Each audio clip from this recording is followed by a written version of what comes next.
இயக்குனர் பாக்யராஜ் அவர்களின் மறைவு பெரும் அதிர்ச்சியை அளிக்கிறது. மிகுந்த உடல்நலத்தோடு இருந்தார். இளைஞரை போல் சுற்றி சுழன்று பணியாற்றி கொண்டே இருந்தார். அரசியல் நிகழ்வுகள் பலவற்றிலும் பங்கேற்றார். விடுதலை சிறுத்தைகளின் நிகழ்வுகளிலும் பங்கேற்று பல நிகழ்வுகளில் பங்கேற்று உரையாற்றியிருக்கிறார். திடுமென அவர் காலமாகிவிட்டார் என்பதை மனம் ஏற்கவில்லை. இயக்குனர் இமயம் பாரதி ராஜா அவர்களின் தலைமை மாணாக்கர் என்கிற பெருமைக்குரியவர். திரையுலகின் பேராளுமைகளுள் ஒருவர். 80களில் 90களில் திரையுலகில்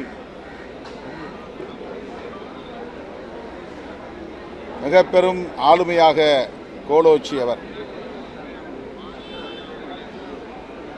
எம்ஜிஆர் அவர்களால் என்னுடைய வாரிசு என்று அறிவிக்க பெற்றவர்.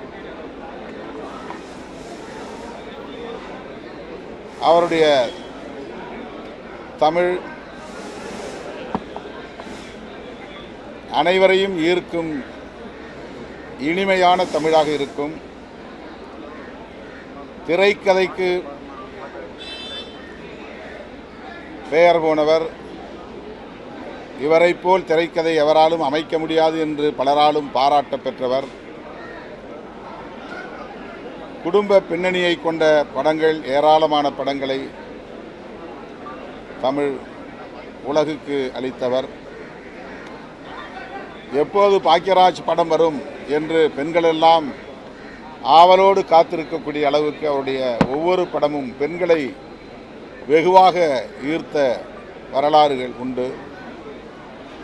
அப்படிப்பட்ட ஒரு மகத்தான கலை ஆளுமையை தமிழ் சமூகம் இழந்திருக்கிறது.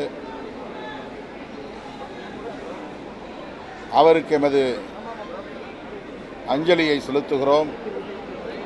அவரை இழந்து வாடுகிற அவருடைய குடும்பத்தினருக்கும் உற்றார் உறவினர்களுக்கும் எமது ஆழ்ந்த இரங்கலை தெரிவித்துக் கொள்கிறோம்.